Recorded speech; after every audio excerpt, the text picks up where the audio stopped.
안녕하세요, 김원준입니다. 지난 9월 트럼프 대통령이 긴 가스관이 북한의 형성 중이다, 유가합니다 라고 했다는 연합뉴스 기사 기억나십니까? 알고 봤더니 주유소의 길이 길다, 경제 제재로 북한이 물자 부족을 겪는다는 의미인데, 이걸 트럼프가 문 대통령의 러시아 가스관 구상을 싫어한다고 의혹을 냈었죠.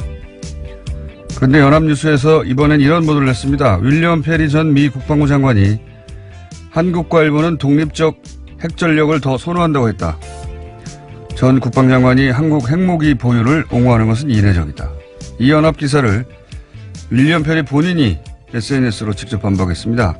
자신이 실제 한 말은 이렇다는 겁니다. 나는 한국이나 일본의 핵무기를 배치하는 것이 바람직하지도 필요하지도 않다고 생각한다.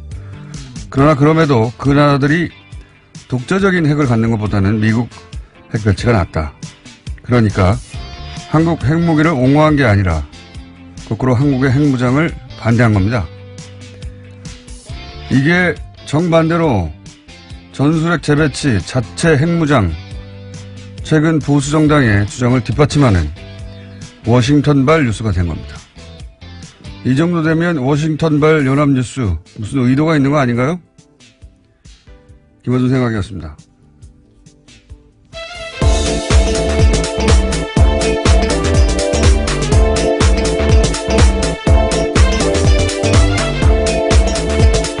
시사인의 김은지입니다. 월요일과 목요일 날 바람이 주로 새는데, 오늘 해보니까 평상시보다 절반 정도 셉니다. 괜찮다는 의미시죠? 완전히 괜찮진 않고 평상시보다는 좀 나았다. 예. 이 기사 보셨어요? 예. 네. 그 해당 기사를 조선일보 등이 또 인용을 해서요, 문제가 2차적으로도 발생했었습니다. 그러니까요. 예. 이건 이렇게 본인이, 미국의 전직 고위 관료가 본인이 직접 반박하는 경우는 제 기억엔 별로 없는데. 정말 민망한 일이죠.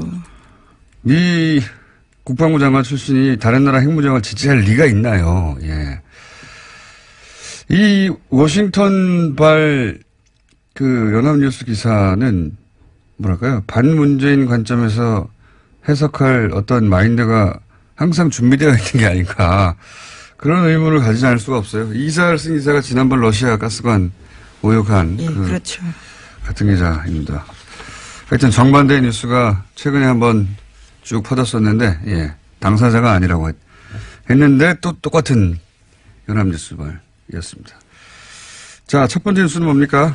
네, 주성영 전 한나라당 의원이 박주원 국민의당 최고위원으로부터 입을 맞춰달라는 회유를 받았다라는 오늘 아침 경향신문 보도가 있습니다. 박 최고위원은 2008년 김대중 전 대통령 비자금 의혹 제보자로 지목된 상태인데요. 하지만 지난주에 해당 보도가 나가자 바로 부인하는 기자회견을 열었습니다. 그러면서 주성영 전 의원도 어처구니 없어 한다, 이렇게 밝힌 바가 있는데요. 이에 대해서 주 전 의원이 정면으로 반박한 겁니다. 박 최고위원의 해명이 거짓말이라는 건데요. 해명 보면 이렇습니다. 주 전 의원의 말은 이런데요. 박 최고위원이 DJ 비자금 사건 제보자로 언론에 공개된 후에 여러 차례 나한테 전화를 걸어왔고 자기의 진술에 맞춰서 이야기를 해줄 수 없겠냐라고 부탁했다라는 겁니다. 그러자 자신이 검찰에 다 기록이 있는데 어떻게 부인하냐면서 자신은 언론과 접촉을 최대한 안 할 테니까 알아서 하라고 했다라는 겁니다. 박주원 최고위원이 거짓말을 하는 것 같습니다. 왜냐하면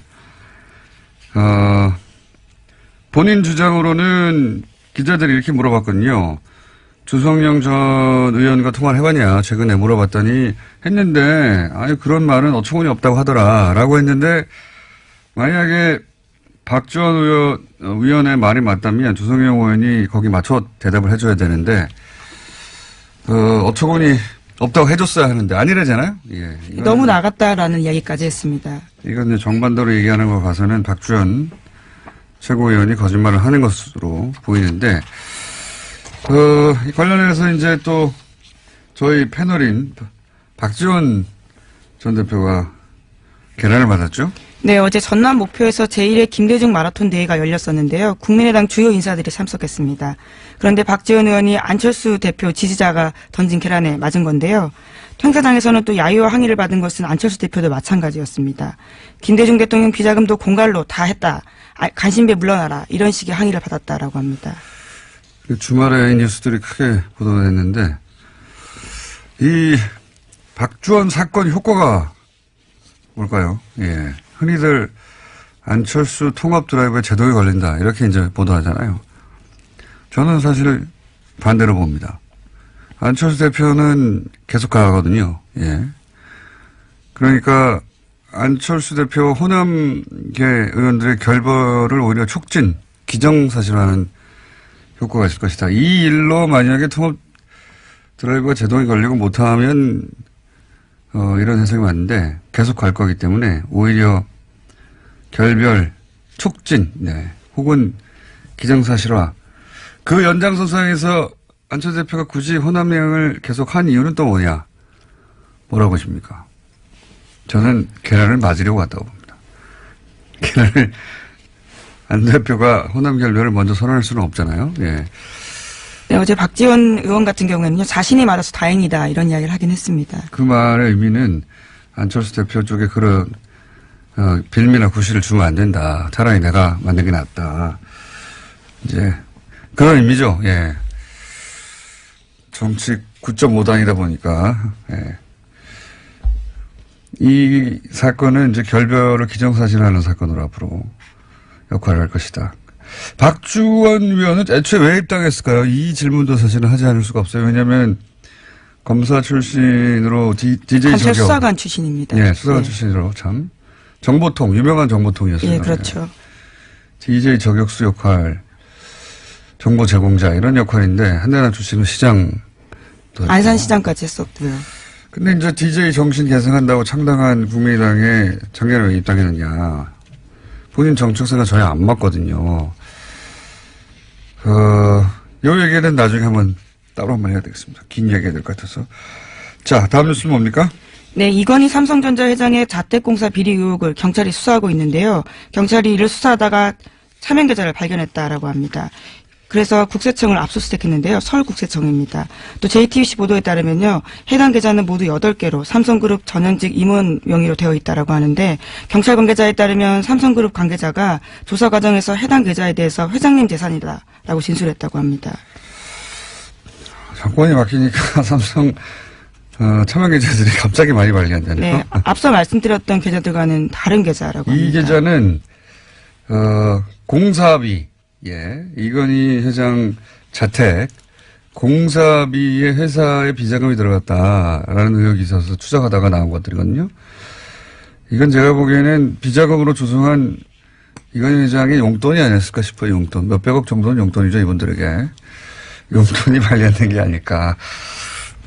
따로 회장님으로 마련해둔, 예, 그런 거 마음껏 쓰시라고 그런 용도가 아닐까 싶습니다. 어쨌든 이게 발견됐으니 또 나오겠죠, 이야기가 더. 다음 뉴스는 뭡니까? 네, 2012년 대선을 사흘 앞두고 경찰이 기습적으로 국정원 대선 개입 사건 중간 수사 결과 발표한 바 있습니다. 이 자료를 경찰이 발표 전에 국정원에 전달했다라는 한겨레신문 보도가 있는데요. 또 당시 국정원은 서울지방경찰청 등을 통해서 경찰의 수사 진행 상황도 실시간으로 전달받았습니다. 그래서 검찰은 오늘 김병찬 서울 용산경찰서장을 공무상 비밀 누설 혐의 등으로 불구속 기소할 방침입니다. 지난주에 저희가 좀 지지난주군요. 자세히 다뤘는데, 청와대 새누리 경찰 국정원 사각 커넥션 대선 직전에 2012년, 여기에 이제 뒤따른 또, 추가 뉴스군요. 그러니까 경찰 서울결정청에서 자기들 기자회견 할 것을 국정원에 미리 줬다. 네, 몇 시간 전에 관련 자료를 팩스로 보냈다라고 합니다. 네. 심지어 수사를 맡았던 수서경찰서에는 겨우 30분 전에 줬는데요. 그보다 훨씬 앞서서 국정원에 줬다라는 거죠. 네. 당시 이제 소위 문을 잠그고 셀프 감금하던 국정원 김씨, 예, 노트북에서, 글이 발견된 거죠. 정치 개입하는. 그러자, 이 김병찬.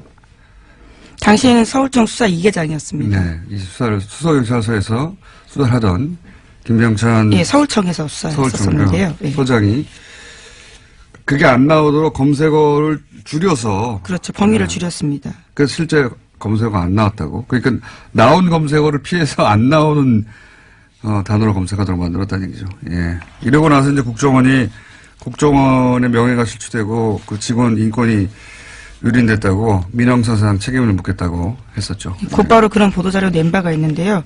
정말 겨우 이번에 드러나서 공소시효 하루 전에 검찰이 기소하게 됐다라고 합니다. 그렇군요. 이건 그때도 다 의혹이 충분히 있었는데도 다 넘어갔었죠. 이제 밝혀지는 겁니다. 자, 다음 뉴스는 뭡니까? 네, 지난주 금요일에 최승호 신임 사장을 맞은 MBC가 노서 공동으로 해직자 6명의 복직을 선언했습니다. MBC 보도국 간부와 메인 뉴스 앵커도 교체가 됐는데요. 반면에 노종면 YTN 기자는 노사 간 적폐청산 협상이 결렬되자 보도국장직을 거부했습니다. 노 기자는 이명박 정부 시절 낙하산 사장 반대 투쟁으로 해고됐다가 9년 만에 복직한 바 있습니다.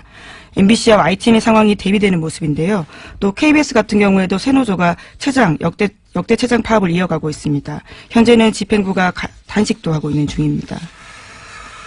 자, 이 YTN 소식은 사실 언론에 잘 보도가 다 안 됐었는데 지금 노사가 사실 격한 대립 중이거든요. 뉴스가 나오다 보니까 아무 일 없는 줄 알고 계신 분들 많은데 최남수 YTN 내정자를 두고 노사가 대립 중인데 왜 최남수 내정자를 문제 삼느냐, 내부 구성원들이 YTN에. 저희가 오늘 잠시 후에 인터뷰를 하겠지만 이분이 과거에 어떤 일을 했었냐면 예를 들어서 이명박 대통령이 2009년에 기부한다고 알고 봤더니 그거 이제 비자금을 다루는 비자금을 숨기기 위한 또 다른 방식에 불과했는데 뭐라고 그랬었냐면 위대한 부자의 아름다운 선행 또는 대승적 결단, 자기희생, 가난한 사람들에게 사랑의 보답 안 했어, 이 기부로.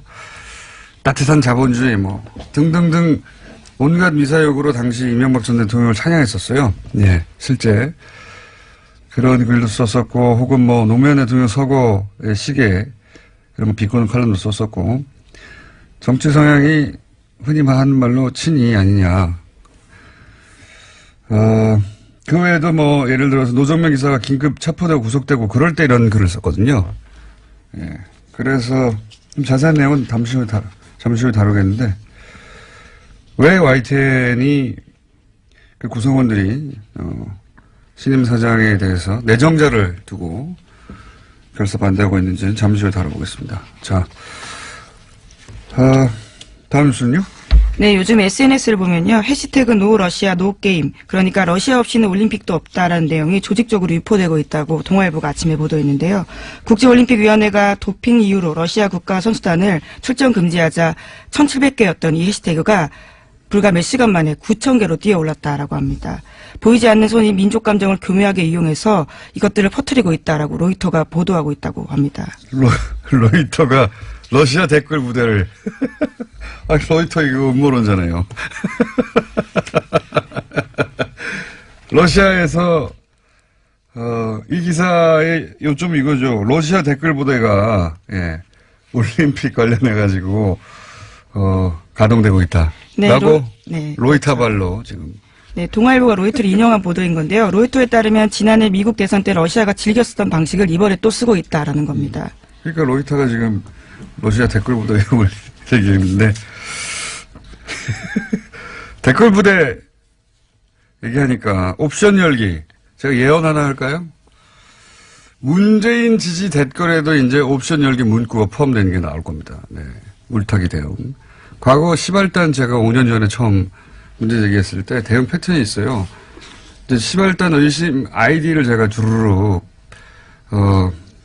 온라인상에 게재를 했었는데 그러자 거기에 포함된 아이디들이 나는 시발단이 아니라고 실제 유저라고 항의하는 가짜 유저들이 등장했었고 실명이라면서 사진도 막 붙이고 다 가짜였어요. 가짜 사무실 대형처럼.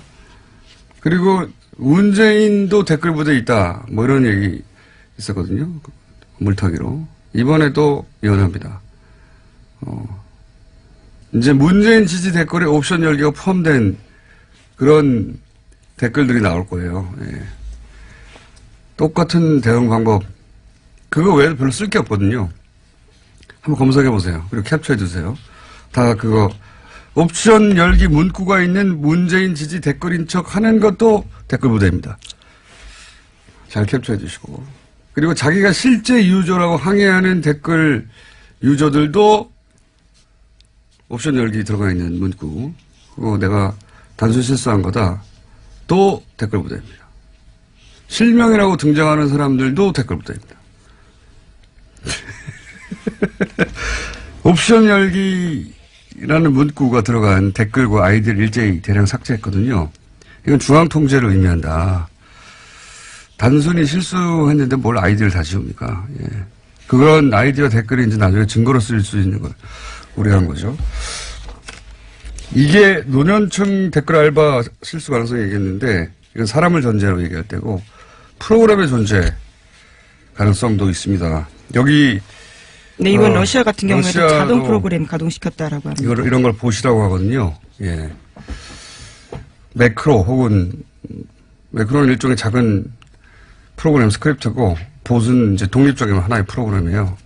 이런 가능성도 있는 댓글 자동화. 네, 2012년 댓글 부대 당시에도요, 봇 프로그램을 사용했던 적이 있었습니다. 예, 이번에도 그런 봇 프로그램 가능성이 있는데, 그래서 프로그램 얘기한 건데, 그건 다음에 다뤄야 될 것 같습니다. 예, 시간이 오늘 미니가 하나 있어가지고 여기까지 하겠습니다.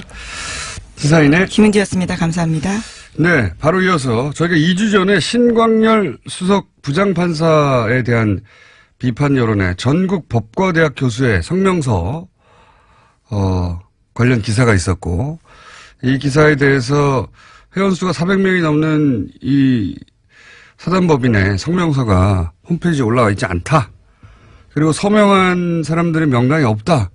예, 이것 때문에 의혹을 제기했었죠.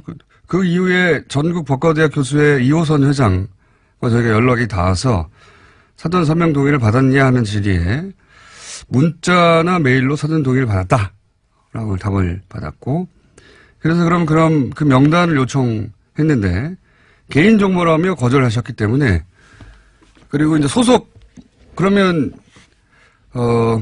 동의한 사람들 말고 회원 명단을 줄 수 있겠느냐. 이제 회원 명단도 거절하셨기 때문에 저희가 이제 소속 교수들을 누가 소속된지 알 수가 없잖아요. 예. 어렵게 수배해서 한 분을 오늘 연결해서 어떤 일이 있었는지 들어보려고 합니다.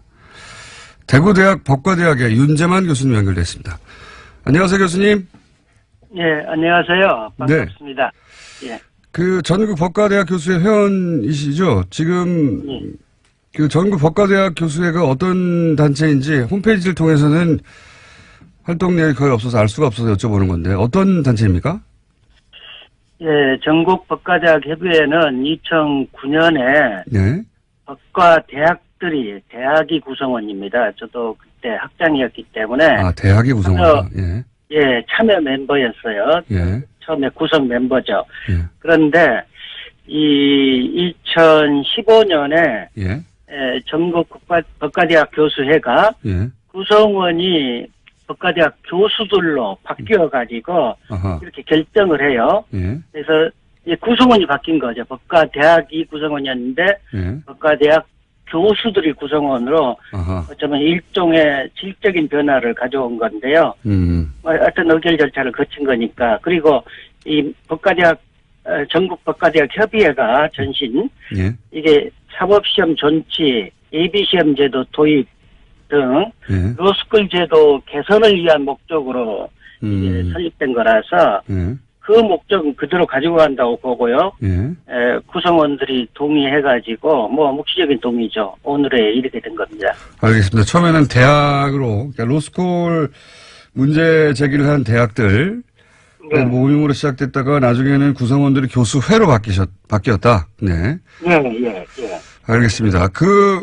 그럼 이제 이 성명서 관련해서 제가 질문을 드려보겠습니다. 성명서가 처음 언론에 보도된 게 이제 찾아보니까 11월 27일 월요일 오후 3시 20분경이었는데 세계일보를 통해서 그 이후 연합뉴스에서도 보도가 됐고.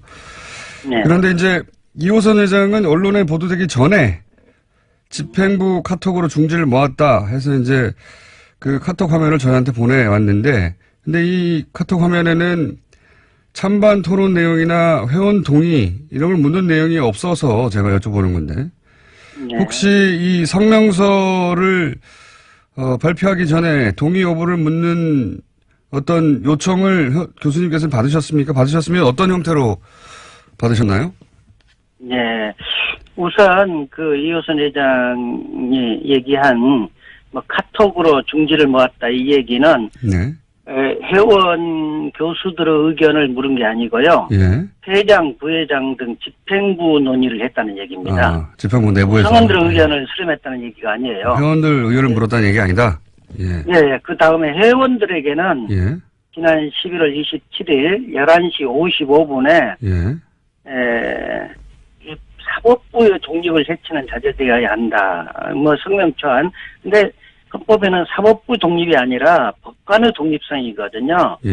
이 표현도 좀 잘못된 건데 어쨌든 사법부의 독립을 해치는 행위는 자제돼야 된다. 이런 성명서 초안과 함께 의견을 주면 수렴하겠다. 예. 이런 휴대폰 문자가 왔어요. 아, 문자가 왔다. 예. 문자가 왔어요. 예. 근데 저는 12시부터 오후 4시 45분까지 강의가 있었기 때문에 예. 오후 5시 정해야 5시 정확하게 얘기하면 5시 13분입니다. 그때서야 반대의 뜻을 담은 2개의 문건 이게 제가 작성한 건데요. 예. 그걸 휴대폰 문자로 발송합니다. 그 예. 나중에야 그 다음날 알았던가요, 저는. 나중에 보니까 세계일보의 김태훈 기자를 통해 가지고 예. 오후 3시 20분에 예. 사법부 독립을 해치는 행위는 자제돼야 된다. 이 전국 법과대학 협의회 교수회군요. 예. 교수의 명의의 성명서가 이미 발표된 것을 알게 되었습니다. 근데 그렇다면은 예. 김태훈 기자님도 그 기사를 작성해야 되고 또 데스크 검토도 있어야 되고 그 시간이 한두 시간 걸린다고 뭐 최소한 예. 잡아가지고요. 예. 본다고 한다면은 400여 명 이상이 되는 전국 법과대학 교수들의 의견 수렴을 위해서 겨우 1시간 내지 2시간밖에 걸리지 않았다는 건데 예. 이건 물리적으로 불가능하죠. 따라서 처음부터 전국 법과대학 교수들의 의견 수렴을 할 생각은 없이 언론에 발표하기로 기획된 것이 아닌가 볼 수 없다는 것이죠. 그런 의혹을 가지고 계시군요. 그럼 혹시 그 교수님은 11시 55분에 문자를 받고 12시가 강연이어서 끝나고 나서 5시에 나는 반대한다고 문자를 보냈는데 이미 기사는 3시에 나갔더라. 이런 얘기인데 그렇죠. 예. 혹시 다른 분들은 이 성명서에 동의한다는 단문자를 보냈는지 확인해 보셨습니까? 다른 분들은 모르겠어요. 저는 제가 그렇게 받았기 때문에 그냥 한꺼번에 보내지 않았겠습니까? 그렇겠죠. 물론. 저한테만 늦게 보냈다는 건 말이 안 되고요. 제가 이제 여쭤보는 이유는 뭐냐면 저희도 이제 다른 분들은 이 성명에 찬성한다고 하는 의사표시가 있었나 싶어서 이호선 회장에게 이제 문의를 했는데 그 명단은 공개할 수 없다고 그래서 혹시 이호선 회장에게 다른 분들은 누가 참여했는지 물어보셨는지? 물어봤죠. 예. 물어봤는데 어떤 분들이 동의했느냐, 예. 몇 분이나 동의했느냐 이게 페이스북으로 이렇게 대화를 했거든요. 네. 근데 그 질문을 하자 차단해 버렸어요. 예, 예. 그렇습니다. 차단당하셨군요, 회장님께. 예.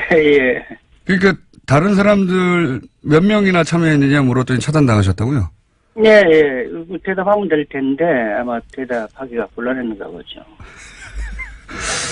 저희가 그 이호선 회장과 통화한 결과로는 문자를 보내서 반론이나 피드백이 없으면 동의한 걸로 보고 발표했다고 하던데. 그거는 예. 이제 법과대학 교수회가 예. 활동을 좀 해왔는데요. 예. 주로 개헌 관련 워크샵, 원전 정책에 대한 여론조사, 예. 그 다음에 이제 로스쿨 제도 개선을 위해서 설립된 단체이기 때문에 주로 사법시험, 예비시험 제도 도입, 예. 사법시험 존치, 예. 그런 여론조사, 그 다음에 법사위 소속 의원분들께 문자 발송하고 전화도 좀 하라는 활동을 제안하고요. 예.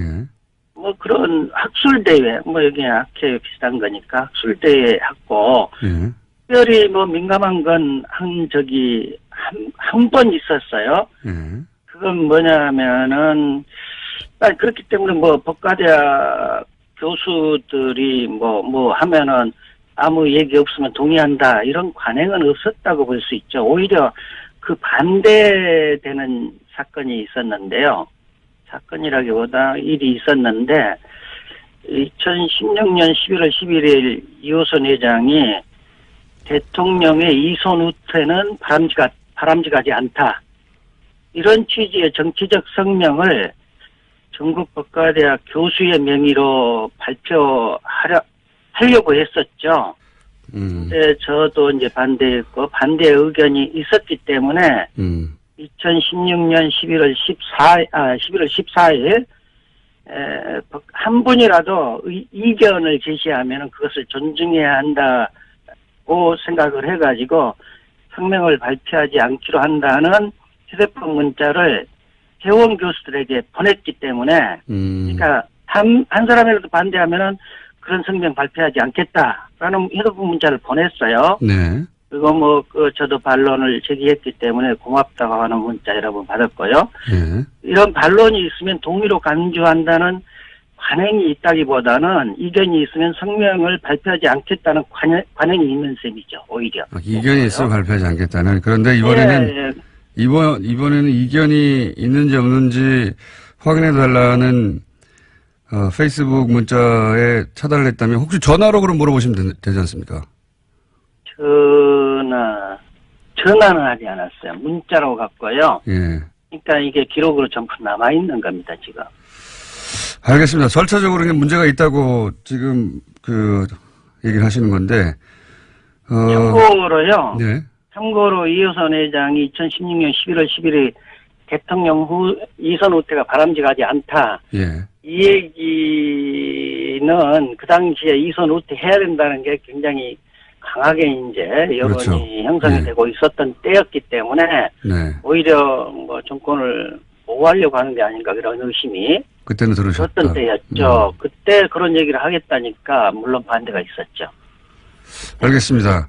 그러면 절차적인 부분은 이제 문제 제기하신 건 알겠습니다. 그러니까 누가 동의했는지 밝혀달라고 했더니 이제 차단을 했고 그리고 예. 문자를 보내고 한두 시간 이내에 수렴 정도만 거친 후에 바로 기사가 된 것 같다. 네. 그러니까 처음부터 수령을 할 의지가 없었던 것 같다. 이런 이제 문제의식이신데.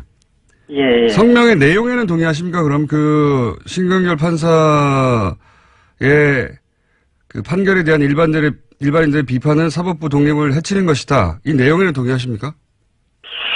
그게 이제 우리나라에서는 직업법관들, 지금 법관들이죠. 직업법관들만 사법권을 행사하는 게 이제 그게 이제 정설인 것처럼 네. 그렇게 교육을 받아갖고 그 외에 다른 나라의 제도 이런 것들은 전혀 배운 바가 없기 때문에 사법권은 오직 직업법관들만 행사하는 것이다 이렇게 알고 있는데요. 네. 독일 등 외국에서는 직업법관들만 사법권을 행사하는 게 아니라 깜짝 놀랄 만한 일인데요. 일반 시민들도 예. 직업법관들과 함께 동일한 권한을 갖고 독일 참심제라든지 명예법관제 이런 거 보면은 동일한 법관과 동일한 권한을 갖고 일반 시민들이 참여를 해요. 사법권 행사에. 예. 그렇기 때문에 우리나라에서는 지역법관들이 이제 정관들, 학연, 지연, 혈연 이런 등에서 흔들리고 특히 자신들 승진 때문에 대법원으로부터 흔들려가지고 법관이 독립적이지 못하고 자의적으로 사법권을 행사하는 게 문제죠. 이 심강렬 판사도 우병우와 같은 대학 연수원 동기이고 같은 지역 출신인데 좁은 그것도 지역 출신인데 보통 사람이라면은 공권 행사에 흔들릴 만큼 많이 가까운 사이죠. 그런데도 일반 시민들이 납득이 안 가는 결정까지 했기 때문에 의심을 하는 것이거든요. 예. 우리나라가 외국처럼 직업법관과 일반 시민이 구속적 의심을 하는 사법참여 민주주의 국가였다면은 심강렬 판사가 갖고 있는 대학 연수원 동기 등 학연이나 지연의 영향을 차단할 수 있었을 텐데 그런 제도가 없기 때문에 영향을 받았을 것이라고 국민들이 의심을 하는 것이죠. 이렇게 일반 시민이 직업법관과 함께 사법권을 행사하는 사법참여주의 민주주의 제도에서는 승진이라든지 정관, 학연, 지연, 혈연 등 영향을 차단할 수 있을 뿐만 아니라 사법참여 민주주의 제도에서는 대부분의 법 이론에 정통한 직업법관들이 일반 명예 법관들을 일반 시민이기 때문에 이제 설득을 해가지고 주로 직업법관들의 판단대로 따르게 되겠죠. 그러나 그 과정에서 직업법관들이 명예법관들을 설득해서 사법권을 행사하기 때문에 시민들에게 설득력 있게 사법권이 행사될 수 있는 장점이 있기 때문에 우리도 이번 기회에 사법참여민주주의 제도의 도입을 고려해보면 어떨까 하는 생각이 듭니다. 알겠습니다. 그러니까 일반의 비판은 있을 수 있는 일이다. 사법부 독립을 해친다고 하는 것은 동의하지 않는다 이런 말씀이시네요. 요약하자면. 예, 그렇죠. 네. 그렇죠. 예. 알겠습니다. 오늘 말씀 여기까지 듣겠습니다. 감사합니다. 예, 감사합니다. 네, 지금까지 대구대학 법과대학의 윤재만 교수님이었습니다. 국민의당 박주원 최고위원. 이 사건 더불어민주당 김홍걸 국립통합위원장 연결해서 어떻게 보시는지 짚어보겠습니다. 안녕하십니까? 예, 안녕하세요. 처음에는 이제 진실 공방이 있다가 어제 주성영 의원이 이제 재인터뷰를 했는데, 박주원 최고위원이 김대중 전 대통령 비자금 맞다라고 하면서, 그걸 재차 여러 번 확인해 준 바 있다고 인터뷰를 해서 사실상 이 공방에는 이제 쐐기를 박은 것 같은데, 2008년에도 당시에 박주원 최고위원이 이 제보자 아니냐 하는 의혹이 있었다고 하는데 그때 혹시 들어보셨습니까? 저는 그 당시에는 듣지 못했는데요. 네. 당시에 그 같은 법사위에 있었던 박지원 의원은 뭐 인터뷰에서 그 당시에 소문은 들었다 이렇게 말씀을 하셨죠. 소문 그때는 소문이라면 지금은 이제 거의 확정되는 분위기인데, 근데 이 일이 예견된 사태라고 하셨던데 왜 어떤 의미로 예견된 사태라고 하신 겁니까? 아, 예. 그러니까 국민의당 쪽에서 그동안에 특히 안철수 대표가 이제 자기 세력이 부족하기 때문에 마구 이제 사람들을 받아들였는데 그런 사람들 중에 좀 문제성 있는 사람들이 많이 나오지 않았습니까? 뭐 지난번 증거 조작 사건의 뭐 이유미 이준서라든가 또 뭐 주변에 그 과거 친이계라고 할 수 있는 그 한나라당 출신들 이런 사람들이 꽤 있거든요. 예, 그런 사람들을 뭐 과거 검증을 안 하고 마구잡이로 받아들이다 보니까 그런 사람들까지 끼어들게 된 거 아닌지 그렇게 보는 거죠.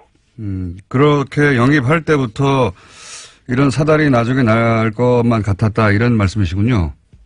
그렇죠. 그러니까 또 박주원 씨가 이제 한나라당에서 시장까지 한 경력이 있는데 상당히 그쪽에 충성을 했던 사람인데도 불구하고 시장했던 것이 아주 스펙이 괜찮다.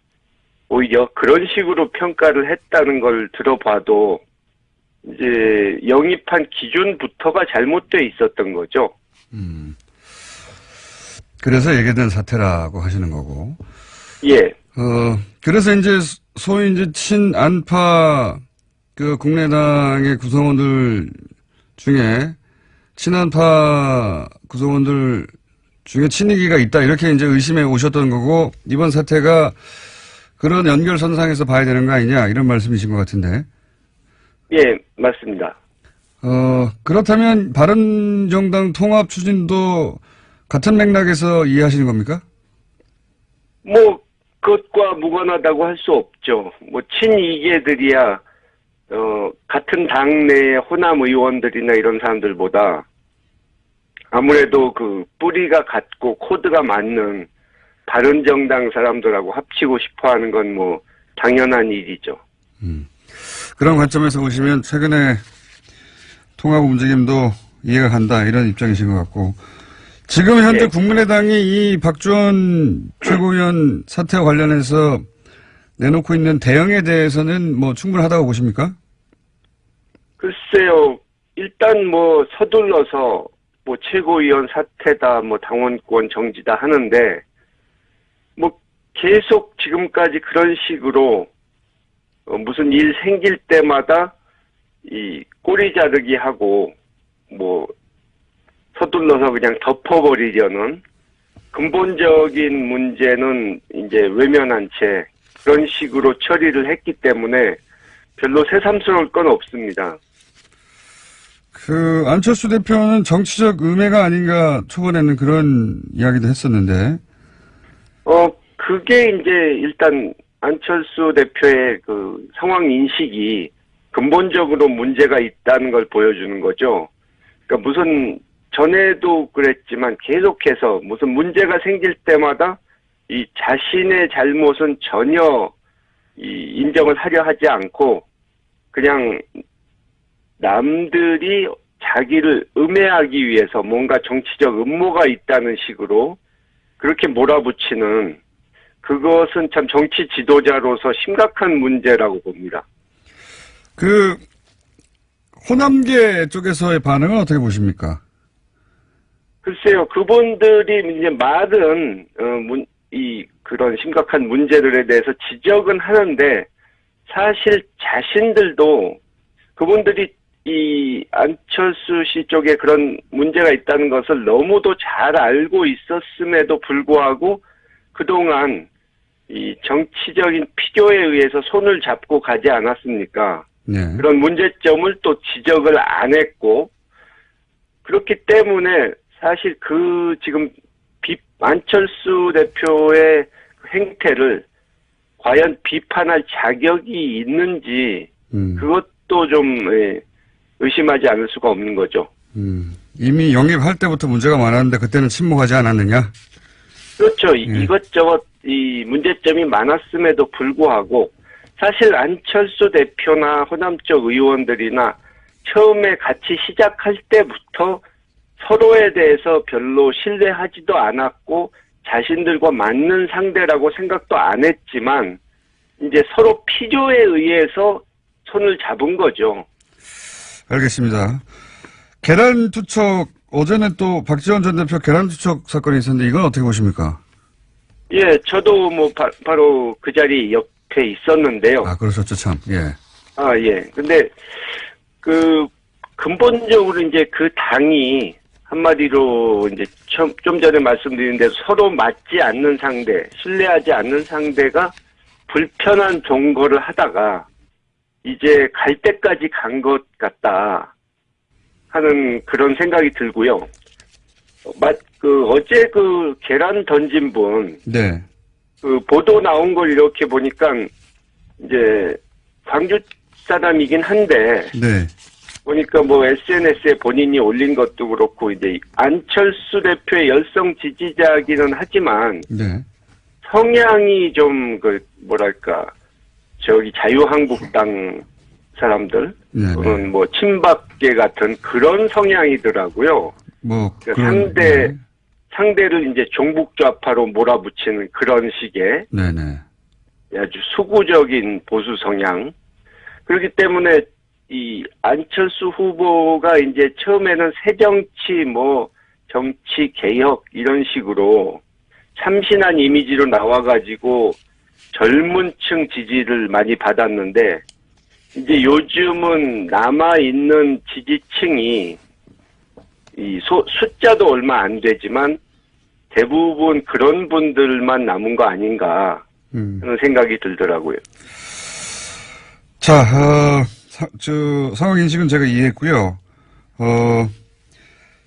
아드님이시니까 2008년 김대중 전 대통령 비자금 논란, 이게 이제 노무현 전 대통령 표적 수사할 때, 표적 사장할 때 비슷한 시기에 일어난 일인데, 그때 김대중 전 대통령은 뭐라고 하셨습니까? 사실 그때 그렇게 내색은 하지 않으셨습니다. 워낙 평생 그런 일을 당하셨으니까. 이 근거 없는 모함과 음해를 많이 당하셨기 때문에 또 당시에 이미 정계를 은퇴하신 지 몇 년 된 상태였기 때문에 일일이 뭐라고 말씀은 안 하셨지만 전직 대통령이고 현실 정치와 상관이 없는 입장에 계신 분인데도 불구하고 그렇게 국회에서까지 이 여당 의원이 나서서 그 흑색 선전을 하는 거에 대해서 참 한심하다고 보셨죠. 알겠습니다. 오늘 여기까지 듣고요. 요 사안은 하루 이틀 만에 끝날 거 아닌 것 같아서 또 한 번 연결하겠습니다. 오늘 말씀 감사합니다. 예, 감사합니다. 네, 지금까지 민당 김홍걸 국민통합위원장이었습니다. 바로 이어서 YTN 연결해 보겠는데 저희가 아니고 제가 시간을 많이 써가지고 아무래도 인터뷰 연결하고 바로 3부의 일부 이어서 연결해야 될 것 같네요. 자, YTN 현재 YTN 구성원들이 최승호 사장 선임에 대해서 문제 제기를 크게 하고 있습니다. 돌발 뉴스를 제작하다가 징계를 당했던 YTN의 임장혁 기자 연결해 보겠습니다. 안녕하십니까? 네, 안녕하십니까? 지금 MBC 최승호 사장이 선임됐습니다. 이제 이 선임을 바라보는 YTN 구성원들의 심정은 대체적으로 어떻습니까? 그냥 많이 부럽다는 느낌으로 한마디로 좀 정리를 할 수 있겠고요. 예.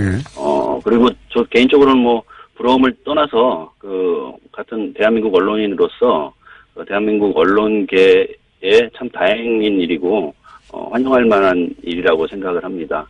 그러나 이제 저희 지금 같은 시기에 YTN 사장 선임 문제가 걸려 있어서 좀 정반대 상황인 저희 입장에서는 좀 부럽고 축하하면서도 좀 부러운 그런 좀 복잡한 감정이고요. 어떻게 정반대인 겁니까? MBC 경우는 지금 이제 구성원들이 바라던 바, 그리고 지금까지 쌓여왔던 폐단들, 적폐를 청산할 적임자가 지금 선임이 됐지 않습니까? 네네. 그런데 이제 저희 YTN은, 이명박 박근혜 정권 때까지 이제 부역자로 저희들은 규정을 하는데, 그런, 언론인, 그런 이제 사람들이 사장이 됐다가 예. 저희 마지막 박근혜 정권 때 임명됐던 사장을 저희가 가장 먼저 몰아낸 언론사여서 적폐 청산의 기회가 가장 먼저 찾아왔음에도 불구하고 예. 지금은 정반대 성향 역시 이제 9년 동안 부역을 해왔던 그런 인물이 내부의 부역자들하고 이해가 맞고 결탁을 해서 지금 사장이 되려고 하는 상황이어서 지금 MBC와는 말 그대로 180도 반대 상황입니다. 어떻게 그게 가능했죠? YTN은 이사회를 통해서 선임하지 않습니까? 네, 국민분들께, 청취자분들께 좀 이제 한 가지 팩트로 알려야 될 것은 저희 YTN 이사회를 구성하는 건 이제 대주주들이 공기업들이거든요. 대부분이 마사회, KD라든가 인삼공사라든가 마사회. 그런데 이제 그 공기업들의 사장들이 이제 박근혜 정권 때 임명됐던 분들이 대부분이거든요. 그렇구나. 그리고 이제 9년간 저희 YTN 내부에서 요직을 차지하고 보도를 좀 농단해왔던 사람들이 지금도 여전히 YTN의 주요 보직을 계속 차지하고 있고요. 실세이고요. 그런 상황에서 이제 이사회가 열리고 절차적인 정당성을 갖췄다 하더라도 지금까지 이제 쌓여왔던 폐단들을 청산하기 싫어하는 사람들의 이해가 맞아 떨어진 거겠죠. 알겠습니다. 임장혁 기자님, 3부에서 다시 한번 연결할게요. 네네. 3부에서 뵙겠습니다.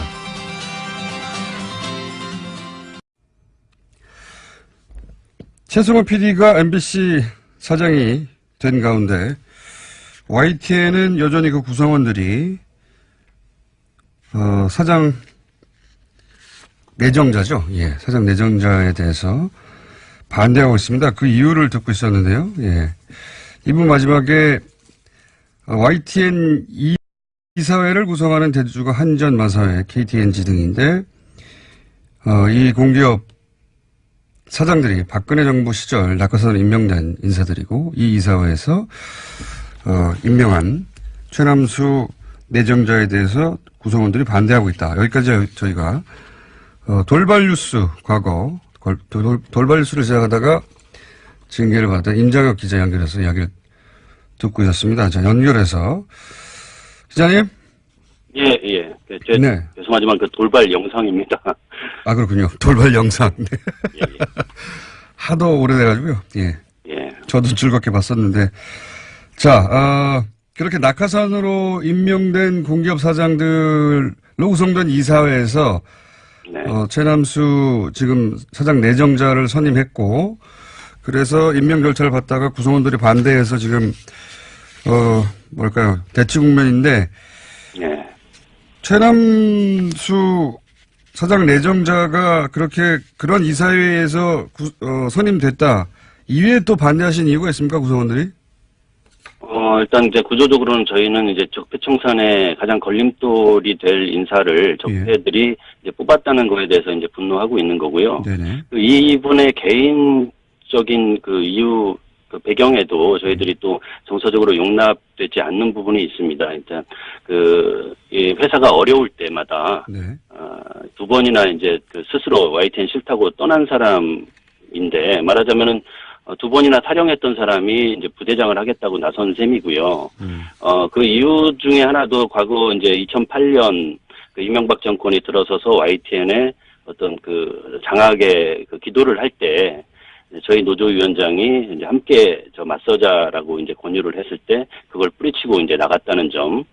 그리고 지금 9년 동안 그 저희들이 이제 몸으로 이 언론장악에 저항을 할 때 그거와 무관하게 오히려 이제 적극적으로 이명박 박근혜 정권에 좀 기대서 이렇게 지내왔던 분이 안락하게 지내왔던 분이 이제 와서 이제 언론 개혁을 자기가 하겠다고 나선 셈이어서 정서적으로 이제 용납이 되지 않습니다. 그리고 특히나 이제 최근에 이분이 이제 과거 그 이명박 정권 때 썼던 칼럼들 뭐 그런 글들이 이 저희들한테 이 언론 개혁의 기회를 주신 촛불 시민들, 국민들의 정서에 완전히 배치되는 그런 뭐 기회주의, 또는 그 부역, 이런 쪽의 성향을 보이셨던 분이기 때문에 이분이 YTN 사장이 된다면은 촛불 정신에도 엄청난 모욕을 가하는 것 결과가 되지 않겠나. 저는 이제 그렇게 판단하고 있습니다. 그 칼럼들 말씀하셨는데 예를 들면 이명박 대통령의 재산 헌납에 대해서 찬양을 한다든가 노무현 논두렁식에 대해서 조롱한다든가 이런 칼럼을 의미하시는 거죠? 그렇죠. 이제 특정인을 칭찬하거나 특정인을 비난했다라기보다는 그렇죠. 언론인으로서는 보여서는 좀 안 되는, 그러니까 이제 그 당시 살아있는 권력에게는 무한 찬양을 하고 죽은 권력에게는 확인되지 않은 사실로 조롱을 가하고 이제 이런 것이 새 시대를 맞는 새로 언론 개혁이 돼야 할 언론에는 전혀 부합하지 않는 퇴출돼야 되는 그런 행태죠. 노정면 보도국장이 보도국장직을 적폐청산의 의지가 확인되지 않으면은 받아들일 수 없다 거부하고 있는데 이 사안도 사실 연결된 사안입니까? 말하자면? 예, 그렇죠. 비슷합니다. 이제 저희가 이제 저희 노조나 그동안 9년 동안 저항을 해왔던 기자들의 입장에서는 어찌됐든 간에 안 되는 건 안 되는 거지만 더 이상 회사가 이대로 계속 혼란스러운 상황으로 가면은 좀 위험하니까 부득이 이제 눈물을 머금고 그렇다면은 이 사람의 개혁 의지가 정말 있는가, 네. 그걸 확인하고 보기 위해서 이제 노동면 기자가 보도국장으로 지명됐음에도 불구하고, 네. 사장이 개혁 의지가 없는 상황에서, 반쪽짜리도 안 되는 보도국장이 의미가 없지 않겠습니까? 그래서, 이 사람의 개혁 의지를 노조가 확인할 수 있다면은 보도국장을 받아들이겠다. 그렇지 않다면 투쟁하겠다. 이제 이런 입장이었고요. 네. 저희 노조위원장과 이 최남수 내정자가 이제 말하자면 담판 협상, 검증이겠죠. 그런데 그 과정에서 역시나 이 최남수 내정자가 저희 내부에서 9년 동안 보직을 이런 보직 저런 보직 다 거치면서 잘 먹고 잘 살았던 사람들 편에 섰습니다. 그래서 이제 노동면 기자로서는 보도국장을 받아들이는 것보다는 이 사람을 내정자가 사장되는 것을 막는 투쟁에 이제 합류하겠다. 이제 이런 입장을 밝힌 거죠. 그러니까 소위 이제 구본홍, 배석규, 조준희 전 사장 체제에서 오랫동안 보직 간부를 했던 분들에 대해서 어떻게 처리할 것인지 그 네. 의지를 물었으나 그게 확인이 안 된다 이런 말씀이네요. 네. 예. 그래서 그러면은 주주총회에서 선임돼야 사장이 되지 않습니까? 그렇습니다. 네, 지금 내정만 된 상태고 예. YTN 노조는 그러면 앞으로 파업에 나섭니까? 어떻게 합니까? 뭐 제가 노조 대표는 아니기 때문에 네. 솔직히 말씀드릴 수는 오히려 없지만 노조 대표를 일부러 안 모셨습니다. 그래서 예, 제 개인적인 각오를 말씀드리면 네. 뭐 저 9년 전에도 이명박 정권 때 초기에 저희 YTN의 낙하산 사장을 내려보내려고 했을 때 네. 뭐 저 형식적으로는 그들 입맛대로 다 거쳤습니다. 그들이 주장하는 대로 뭐 이사회 열리고 주주총회 열려서 자기들은 이 대한민국 이제 기업 논리로 네. 절차를 다 밟았는데 노조가 왜 저러냐라고 이제 했는데 그럼에도 불구하고 많은 국민들은 노조가 저항하는 것을 옳다고 이제 판단해 주셨거든요. 동의를 해 주셨고. 근데 이번에도 저는 마찬가지라고 생각합니다. 뭐 이사회 주주총회 그런 절차적인 문제보다는 어떤 그것을 넘어서는 이제 언론 개혁을 바라는 좀 시청자들이 뒤에 있기 때문에 그것을 저버릴 수는 없다고 생각합니다. 그래서 제 개인적인 각오도 그렇고 아마 노조 집행부도 같은 판단을 하고 있을 텐데 주주총회에 통과되는 것을 일단 저지를 하고요. 네. 이후에도 만약에 그것을 강제로 이 촛불로 바뀐 시대 정신을 배반하고 그것을 모욕하면서 이 사측이 강행을 한다면은 지금 말씀하신 파업 이런 것도 적극 고려를 해봐야 되지 않겠나 이런 생각을 합니다. 알겠습니다. 오늘 여기까지 듣고요. YTN 사장 선임에 관한 사안도 저희 계속 관심을 가지겠습니다. 오늘 말씀 감사합니다. 예, 고맙습니다. 지금까지 YTN 임장혁 기자였습니다. 모래시계 주제가죠. 예. 당시 모래시계 속의 조폭 두목의 실제 모델로 알려지신 분이 있습니다. 예. 그분이 재심을 청구했어요. 재심의 내용은 그 사건이 다 조작된 거다. 그런데 그 사건의 담당 검사가 지금 홍준표 자유한국당 대표입니다. 일이 좀 복잡하고 커질 수도 있을 것 같은데 당사자인 여훈환 씨 나오셨습니다. 안녕하십니까? 안녕하십니까? 네. 그리고 이 관련 기사를 써서 아직은 온라인에 배포가 안 되고 있는데 곧 나올 예정인데 한겨레 21의 이슈 팀장 밉상 하하영 기자 나오셨습니다. 네, 안녕하세요. 한겨레 21 하하영입니다. 왜 밉상인지는 아실 분들은 아실 것이고 금이 환영하겠습니다. 큰 아이템을 들고. 자, 이게 간단하게 제가 일단 정리부터 할게요. 모래시계는 이제 40대 이상은 다 아실 테고 30대까지도 아실 수도 있겠습니다. 어린 시절 워낙 인기 있는 드라마였기 때문에 대단한 인기를 끈 드라마였는데 거기에 이제 조폭이 나옵니다. 네. 나 지금 떨고 있니? 네. 최민수 씨가 이제 분했던. 그런데 그 조폭의 실제 모델, 이 사건의 실제 모델이 여훈환 씨입니다. 그리고 당시 국제 PJ파였죠? 네. 네. 그 당시 조폭 조직폭력 조직이 국제 PJ파였는데 국제 PJ파의 간부로 징역 4년을 대법원에서 확정 판결을 받고 4년을 다 사셨죠? 예. 네. 만기 출소하셨습니까? 그렇습니다. 만기 출소하셨는데 그런데 최근에 재심을 23년 만에 청구했습니다. 재심을. 예. 이유는 이 사건이 조작된 것이기 때문에. 예. 요약하면 그런데 이제 좀 자세히 알아보겠습니다. 홍준표 대표하고는 언제 만나신 겁니까? 네. 처음 얼굴을 대면했던 것은 91년도 7, 8월경으로 기억하고 91년도 있습니다. 7, 8월. 예. 혹시 본인이 국제 PJ파의 간부 혹은 보스셨나요? 전혀 그렇지 않습니다.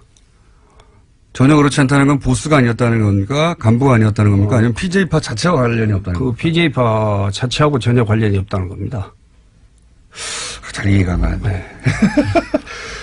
전혀 무관하시다는 거 전혀. 예, 그렇습니다. 그 파하고는 전혀 무관합니다.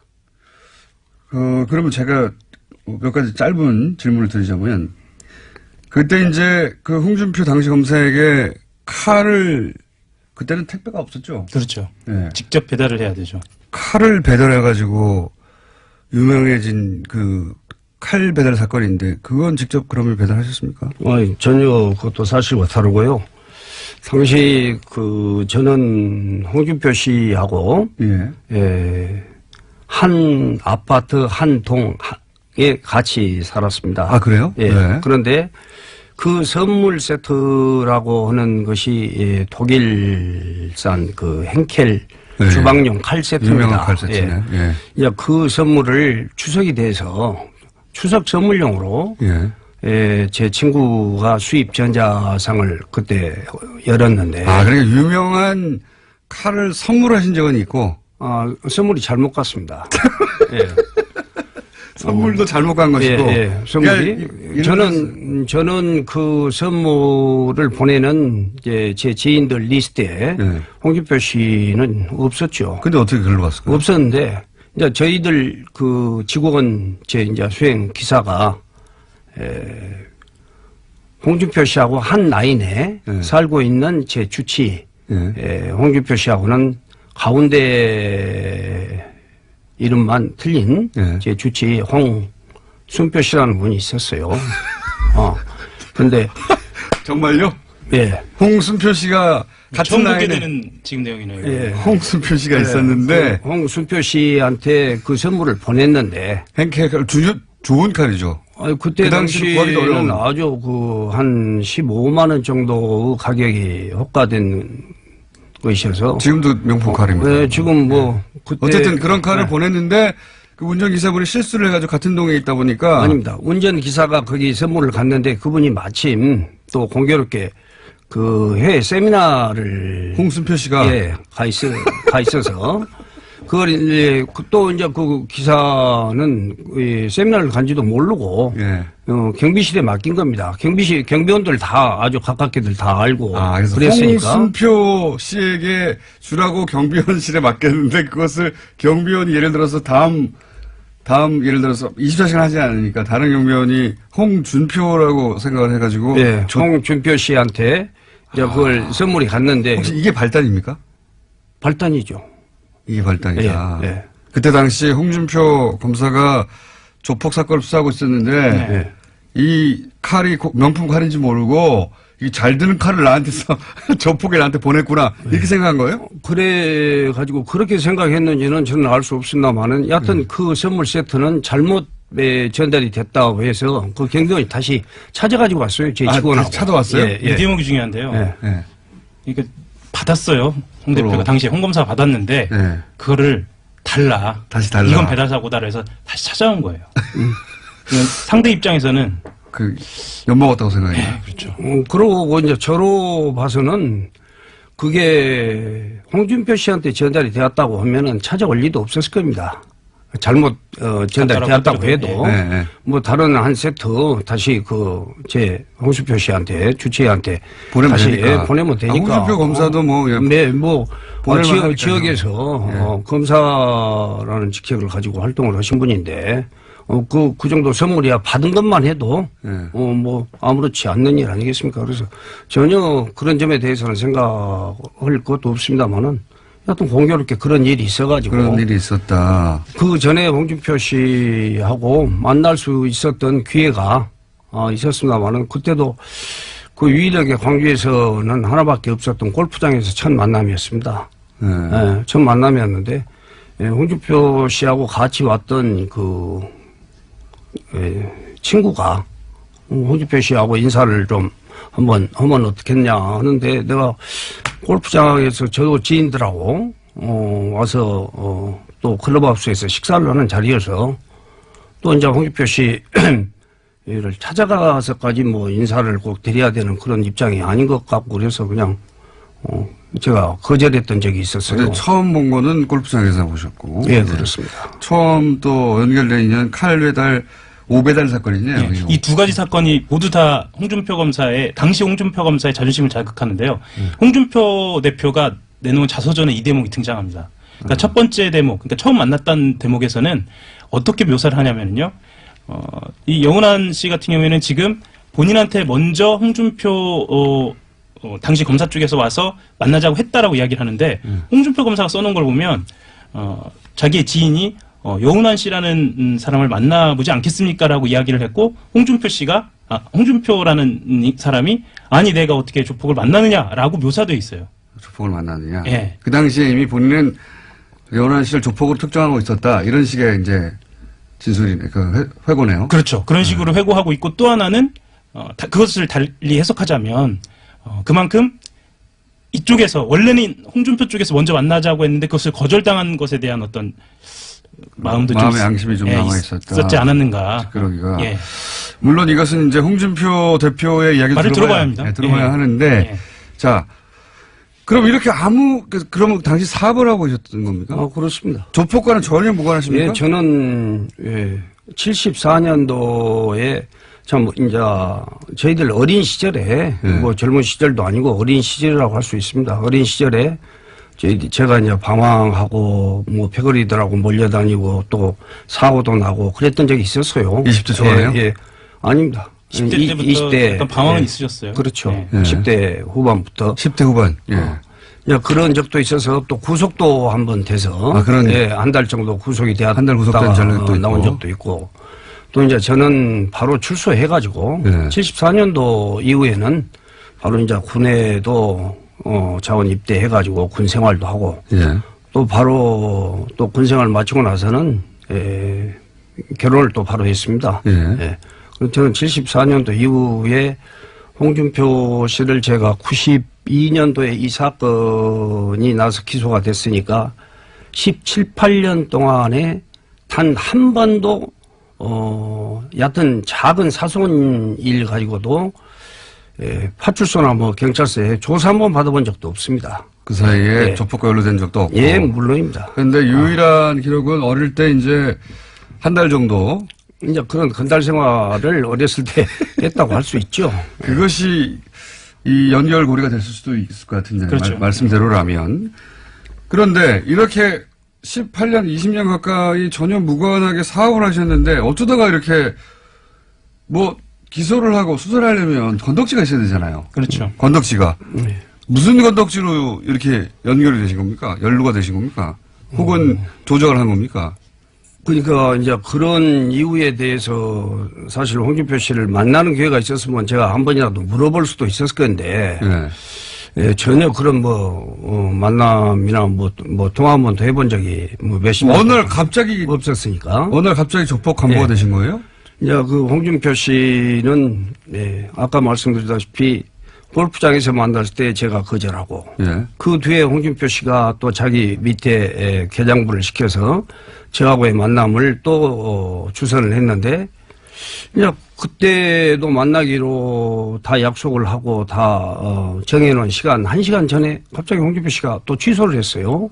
복수한 건가요? 예, 취소를 하고 그 다음에는 또 그런 분이 그 아까 그 골프장에서 자기한테 그 제안을 이제 인사를 한번 받으면 어떠냐고 소개를 했다는 이제 그 사람을 통해서 또 저를 만나자고 연락을 해옵니다. 그래서 91년도 9월 말 정도로 기억을 합니다만은 그때 홍준표 씨를 자기 사무실에서 저녁을 먹고 난 뒤 시간들이었으니까 자기 사무실에서 꼭 차 한잔 하자고 해서 그때 처음 이제 홍준표 씨하고는 직접 만난 거는 처음이다. 대면을 했죠. 그 앞에 칼 사건과 한 번은 보자고 했는데 거절한 사건 그리고 홍준표 검사가 보자고 했는데 홍준표 검사가 또 시간이 안 돼서 못 본. 그런 다음에 이제 결국 사무실 한번 보셨다. 예. 그때는 그냥 일상적인 대화를 일상적인 대화였고 이제 그 본인이 홍준표 씨가 만나자마자 자기 이야기를 많이 하시더라고요. 원래 자기 이야기 많이 무용담 하셨는데. 같은 자기 이야기를 많이 하셔서 그 듣고 있는 것도 좀 저도 또 다른 일이 있었는데 갑작스럽게 그런 연락을 받고 그때까지는 또 거절을 차마 다 할 수가 없어서 만났던 것인데 여러 이야기를 자기 이야기만 하고 그래서 제가 먼저 일어섰죠. 일어서고 다음에 제가 또 프랑스에 출장 계획이 있으니까 2, 3일 후에 다녀와서 정식으로 검사님한테 인사도 한번 드리고. 근데 그 출장 간 사이에 기소되신 거예요? 그렇습니다. 예. 그러니까 이게 좀 정리를 좀 해야 하는데요. 당시 분위기를 이상한 사건이네요. 네. 전달을 하자면 노태우 정부 당시에 범죄와의 전쟁이 있었고요. 네. 그리고 광주지검 강력부에 홍준표 검사가 부임한 지 얼마 안 된 시점이었고 네. 홍준표 검사는 왜 거기에 부임했느냐. 네. 노량진 수상시장에서 있었던 대형 비리 사건을 수사한 직후에 네. 당시에는 좌천성 인사라고 그래요. 왜냐하면 정권의 핵심이 연루되어 있는 사건이었거든요. 아, 기억납니다. 예. 예. 그렇게 좌천성 인사를 당한 직후에 다시 한번 재기를 노리던 시기였어요. 네. 그래서 알려지기로는 당시 홍 검사가 지역에 있는 건설업체를 중심으로 한 조폭 수사를 하고 있었던 것으로 알려져 있었고요. 거기에서 이제 그 여기에 있는 이제 여운한 씨를 지목을 하시고 지목을 한 것으로 보여요. 그래서 아니, 저는 또 그렇게 생각 않습니다. 그때 골프장에서 첫 만남도 건설업체들 답합 수사를 하고 있을 때예요. 그때 저한테 와서 그 얘기를 했던 그 친구가 상당히 유명한 김태춘 씨 직계 후배였습니다. 건설업자였죠. 또 같이 왔던 그 홍준표 씨 일행도 또 한 사람도 건설업자였고. 이제 그런 저기들이었는데, 그때 내가 그렇게 얘기를 하고, 이걸 좀 더, 이런 말씀이 좀 어떻습니까? 어쩌려나 모르겠습니다만은, 제가 자기 그 강력부장하고 네. 상당히 오래전부터 친분이 좀 있었어요. 예. 예. 이제 그런 분이 나하고 가깝게 이제 지내는 처지라고 봐서 감히 자기한테 인사를 하자고 하는데 거절을 해 하는 그런 그분 성품상으로 그런 고가운 것이 첫 번째 있을 거고, 또 두 번째 자기가 만나기로 한 1시간 전에 취소를 했을 때도 제가 상당히 불쾌하더라고요. 뭐 제가 그러지 않은 것도 아니고 본인이 그런 그 만남을 제안해 놓고 또 1시간 전에 그렇게 해서 그냥 제가 사무실에 찾아다니면서까지 내가 검사님을 만날 이유는 없고 다음에 기회 있으면 또 보자고 하고 그냥 냉담하고 전화를 끊었던 그런 것들이 있어서 그분 생각에는 건방지다. 이 친구가 내 윗사람 정도 좀 친하다고 해서 이게 좀 건방을 떠는가 하는 그런 좋지 않은 시각으로 저를 봤을 수도 있겠구나 하는 그런 생각이 나중에 든 겁니다. 근데 그 감정만으로 어떻게 아무 연관이 없는데 4년 징역형을 때릴 만큼의 그래서 이제 그 뒤에 저는 이제 프랑스를 간 것을 홍준표 씨도 알고 예. 또 공교롭게 그 즈음에 국제 BJ파 두목으로 기소가 되어서 1심에서 두목으로 인정이 되어가지고 재판을 받던 사람이 있었습니다. 다른 두목으로 실제로 있었는데 그 사람이 경찰에서 구속되어가지고 검찰로 송치되고 검찰에서 법원으로 기소되어가지고 법원에서 두목으로 인정을 받고 형을 5년인가 받은 사람이 있었는데 김모 씨라고. 이제 그 사람이 항소심 만기 11일 남겨놓고 가명을 목적으로 하는 그런 그 탄원서를 제출을 했어요. 예. 제출을 하면서 자기는 부두목이고 두목으로 한 4명 정도가 더 있다. 두목이 4명이나 있다. 예, 그런 단원서를 제출을. 부두목이 4명일 수는 있죠. 두목이. 그래서 부두목이 1명이고 두목이 4명이에요? 예, 그렇습니다. 그것도 전혀 이해가 안 가는 그런 탄원서였는데, 재판 과정에서 그런 것이 허위의 탄원서였고, 자기가 가명을 목적으로 하는, 그런 허위의 탄원서를 쓰게 되었다는 동기부터 재판 과정에서 다 드러났습니다.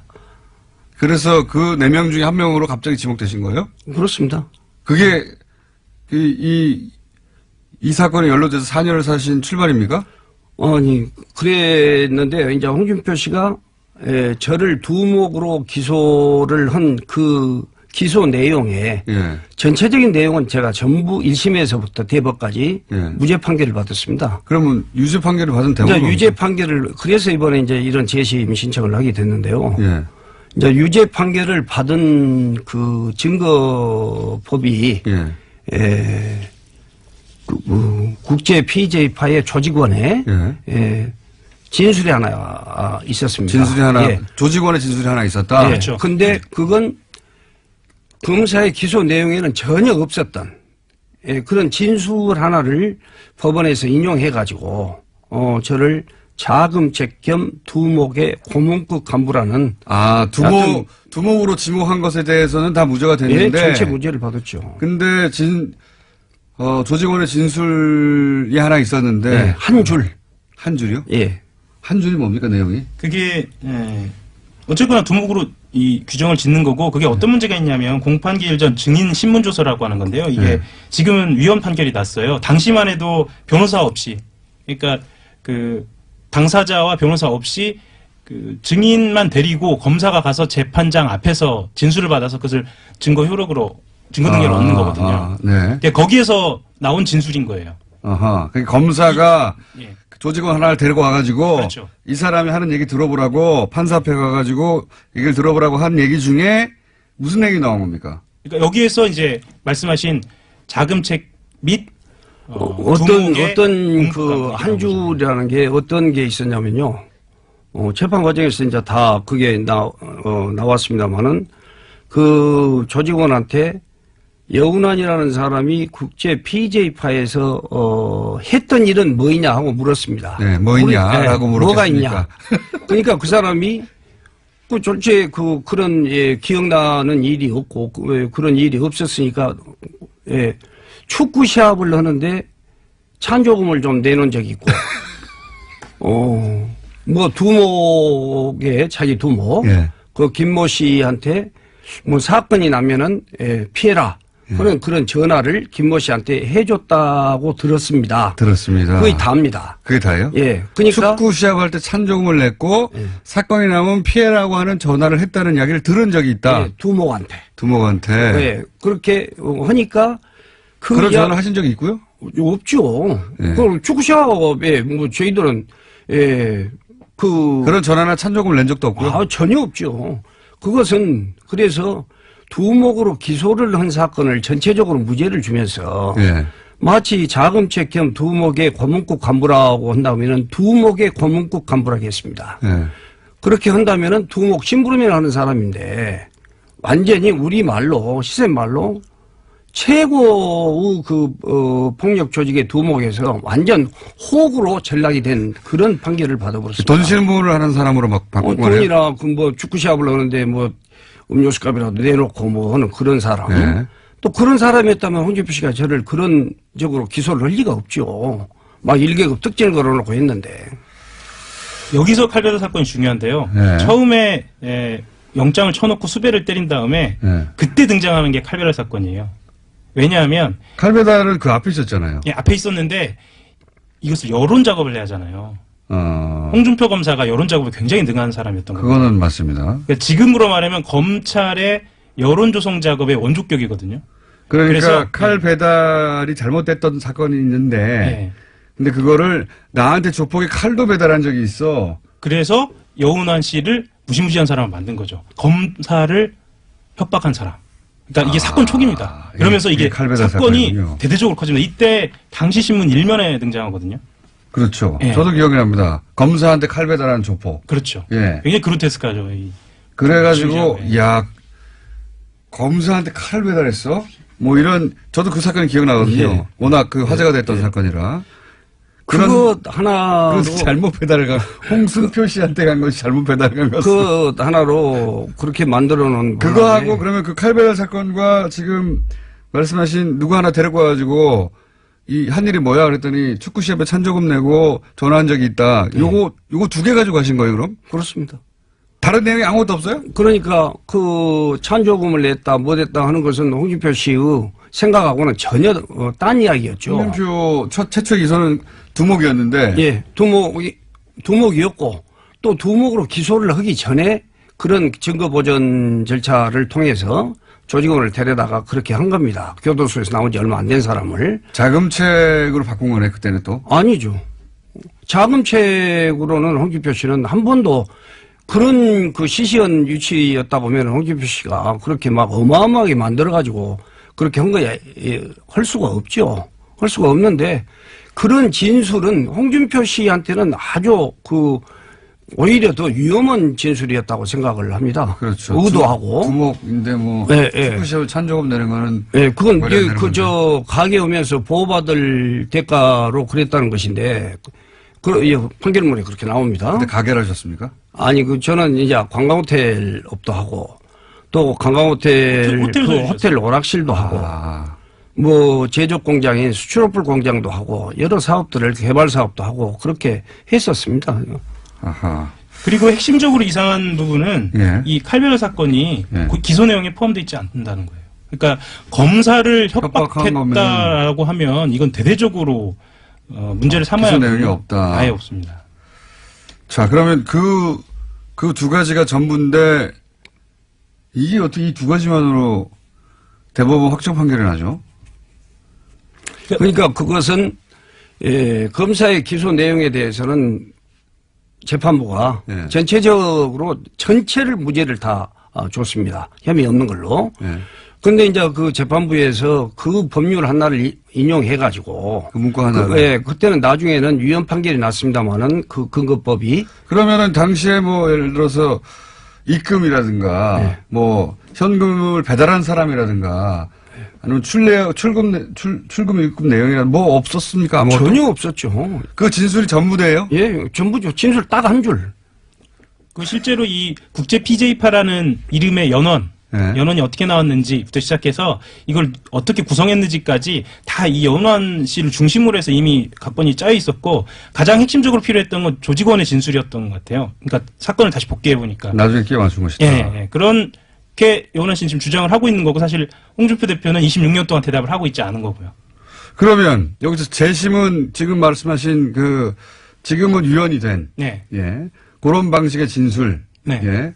그것에 대해서 재심 청구, 그 부분을 재심 청구하신 겁니까? 예. 그것만 재심 청구를. 딱 그것만? 그 부분만입니다. 네, 나머지는 그것만. 전부 무죄를 받았으니까. 그거 하나만 가지고 예. 결국은 예. 확정 판결 4년을 받으셨습니까? 예, 그렇습니다. 아, 이거 24년 동안 정말 억울해하셨겠네요. 말씀대로라면.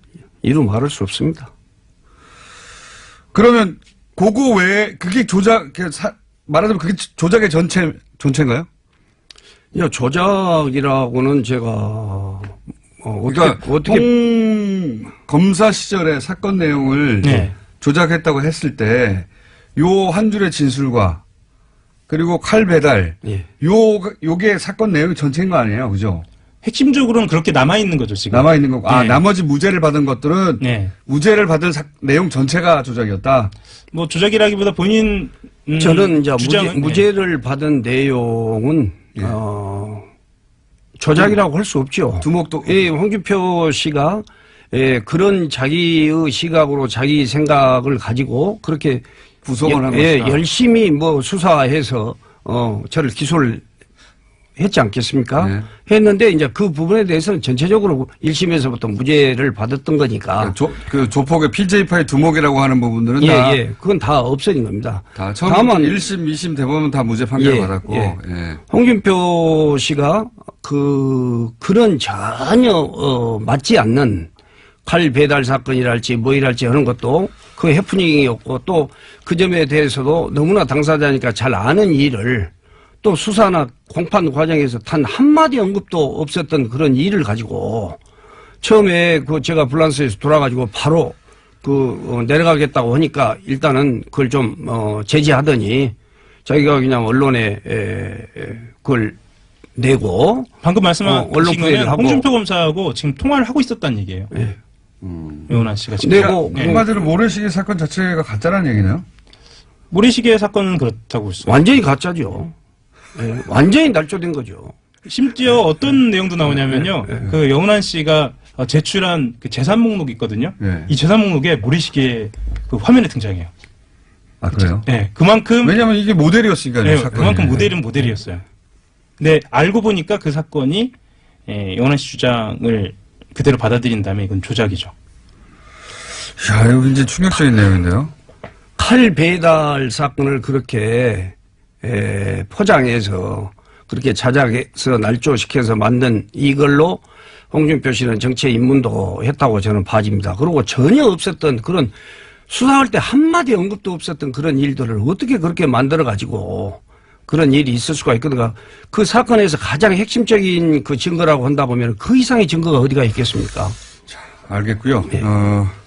오늘은 여기까지 듣고요. 네. 저희가 홍준표 대표, 혹시 홍준표 대표 반론 청구 지금까지 홍준표 대표는 이 사안에 대해 실제로 이게 책이 나왔거든요. 네. 책이 나와서 지금 말씀드린 내용이 거기에 포함되어 있어요. 홍준표 대표는 일체 대응하고 있지 않습니다. 그렇군요. 네.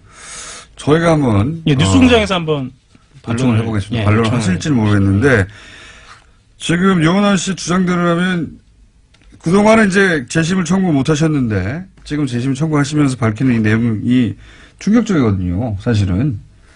야, 오늘 여기까지 하고요. 당사자 반론을 저희가 한번 요청해보고 반론이 없으면 또 한번 모시겠습니다. 반론이 없기 때문에 오늘 여기까지 일단 첫 번째 순서로 들어보겠습니다. 요거 금방 끝날 사건 아닌 것 같거든요. 네. 네. 23년 만에 재심을 청구하신 모래시계의 실제 주인공 여운환 씨 그리고 한겨레21의 밉상 하영 이슈팀장이었습니다. 다시 모시겠습니다. 감사합니다. 예, 감사합니다.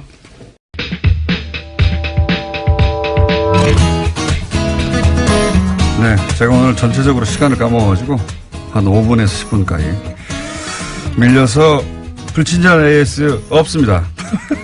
윤상원 위원님 시간이 안 나와가지고 안녕하십니까? 네, 안녕하십니까? 임문결 소장님, 자 빨리 해보죠. 오늘 주제 뭡니까? 네, 오늘 주제 정신이 없네. 이스라엘. 예. 이스라엘 요즘에 국제적으로 큰 뉴스가 되고 있기 때문에 예. 트럼프 대통령이 이스라엘의 수도로 예루살렘을 인정하겠다 예. 발언하지 않았습니까? 그 이후로 이제 중동에 있는 모든 이슬람 국가뿐만 아니라 이 동아시아에 있는 이슬람 국가들까지 상당한 지금 그 큰 파장이 일어나고 있습니다. 난리가 났어요. 난리가 예. 났어요. 예. 그래서 실제 거기는 급기야는 이슬람의 성지이기도 하거든요. 네. 예. 급기야는 이제 폭력 사태, 사망자까지 나오고 예. 있는 굉장히 걷잡을 수 없는 사태로 치닫고 있고 판도라 상자가 열렸다. 예. 이런 얘기까지 나오고 있는데 도대체 그러면은 왜 이스라엘 수도 이렇게 생각하시는 분들이 있어요. 이스라엘의 수도가 예루살렘 아니었나? 아닙니다. 텔아비브예요. 아니죠. 예. 그래서 텔아비브라고 하는 이 저쪽에 해안 도시가 이 공식적인 수도인데 이게 지금 문제가 어떻게 된 거냐 이거를 우리가 한번 저는 오늘 말 안 짚어봐야 하려고 하니까 빨리 말씀하십시오. 그래도 오늘 다 얘기를 끝낼 것 같지는 않아요. 또 하면 됩니다. 네. 다음 주에 또 하면 되니까. 예. 그러니까 이게 사실 우리가 이 코너 우리 처음 시작할 때부터 이스라엘 얘기를 했었죠. 맞습니다. 그러니까는 그 지역에 팔레스타인 지역에 이스라엘과 팔레스타인이 거의 동시에 들어왔는데 이스라엘이 점령을 했죠 처음에. 그래서 예. 1000년 동안을 이제 지배를 했습니다. 근데 그 이후로 이스라엘이 그 지역에서 이제 떠나죠. 네. 그러면서 그 이후로 2000년 동안을 팔레스타인이 지배를 하죠. 예. 그러다가 이스라엘이 1949년에 48년에 건국을 하죠. 예. 그러면서 이 예루살렘 지역이 이제 문제가 되기 시작을 하는 것인데 아까 말씀하셨다시피 예루살렘은 역사적으로 그리고 종교적으로 굉장히 중요한 지역이죠. 그러니까는 기독교, 유대교, 그다음에 이슬람교가 모두 성지를 그곳에 가지고 있습니다. 이게 그러니까 우리 고조선 시대 네. 쪽에 그때 내 땅이었다니까 아니야 그때 그 다음에 바로 내 땅이었잖아. 그렇죠. 고조선 시대 이야기예요 이게. 네. 그래서 이걸 어떻게 트럼프가 지금 해결할 수 있습니까? 실효적 자기가. 지배라고 하는 어떤 그런 것으로도 풀 수가 없는 이유가 우리 중동 전쟁이라고 해서 이제 1차, 2차, 3차 있었지 않습니까? 네. 근데 3차 중동 전쟁에서 이스라엘이 대승을 거두죠. 그러면서 점령했던 모든 땅들, 그 안에는 시나이 반도도 들어가잖아요. 네. 그리고 이스라엘도, 예루살렘도 같이 들어가요. 이게 네. 동안 지구까지. 그런데 시나이 반도 같은 경우도 그러니까 불법 점령이다 싶어서 다시 돌려줬잖아요. 네. 근데 예루살렘 동쪽 지구는 돌려주질 않았어요. 네. 사실상 그 불법 점령을 하고 있는 중이죠. 국제법상 불법 점령이라고 다들 보고 있는데 네. 미국도 과거에는 그렇게 보아왔어요. 그렇죠. 근데 트럼프가 그거를 그게 아니다. 네. 이거 이스라엘 거라고 선언해버린 거죠. 네, 그렇죠. 그러니까 이스라엘 자체적으로는 그 수도가 예루살렘이다라고 자기들끼리는 선포를 해버렸는데 국제사회는 인정 안 했거든요. 거기에 반발해서 국제사회가 외교관들을 철수시키기까지 했거든요. 네. 그리고 이제 거의 대부분의 그 대사관은 아까 말씀하셨던 텔라비브에 다 있습니다. 거기가 미국도 거기 수도니까 있었고요. 미국도 예. 거기. 근데 미국에서 이거를 예루살렘으로 옮기겠다 이렇게 발표까지 한 거죠.